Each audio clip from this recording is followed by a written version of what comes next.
Togo Info, le Togo à votre portée.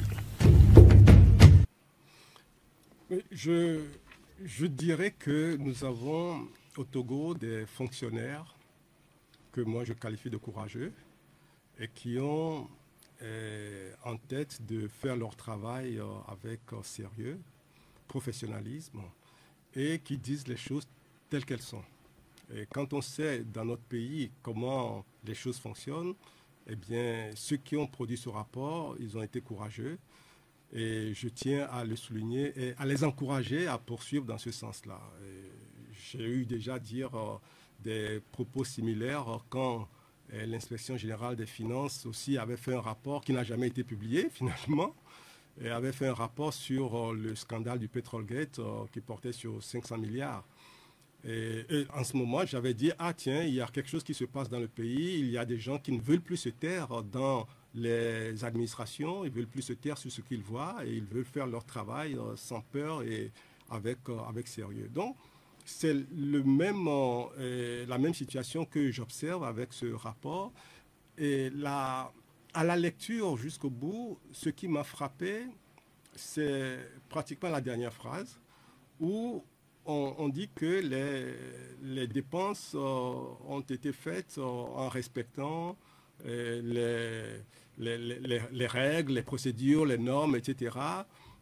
Ce qui est complètement en opposition avec le corps du texte qui a été développé sur 86 pages. Oui, donc, avant de revenir à cette dernière phrase-là, oui, je voudrais vous demander, puisque vous avez commenté donc, ce rapport-là sur votre page Facebook, et vous avez évoqué les vices de forme dans le rapport, et ainsi que les dépenses engagées en dehors des procédures légales. Je voudrais savoir, qu'est-ce qui vous a le plus scandalisé, indigné dans ce rapport?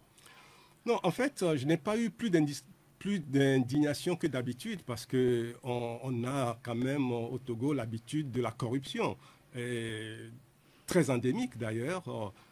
Il y a beaucoup d'exemples de scandales qui ont défrayé la chronique au Togo ces dernières années. La route Lomé-Vogan, par exemple, les cannes qui avaient été organisées. Et il y a le scandale de Petrolgate dont je parlais tout à l'heure. Il y a un certain nombre de scandales qui ont défrayé la chronique. Donc, quand quelqu'un se lève aujourd'hui et nous annonce, tiens, il y a eu corruption dans tel domaine, les Togolais ne sont plus surpris. Donc, je ne suis pas surpris, mais je dirais, c'est l'impunité qui accompagne tout cela qui me sort de mes gonds, parce que j'estime que quand des fonctionnaires ont le courage de dénoncer un acte délictueux, eh bien, il revient au tout premier responsable du pays de faire en sorte que ces choses ne se répètent pas.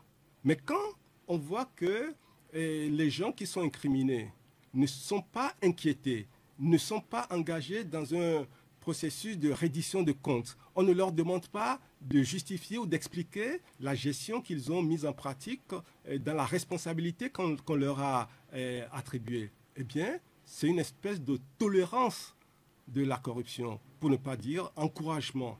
D'accord. Cette tolérance, d'ailleurs, devient un encouragement. Et c'est ce qui fait que les choses se font, se répètent, et c'est en toute impunité.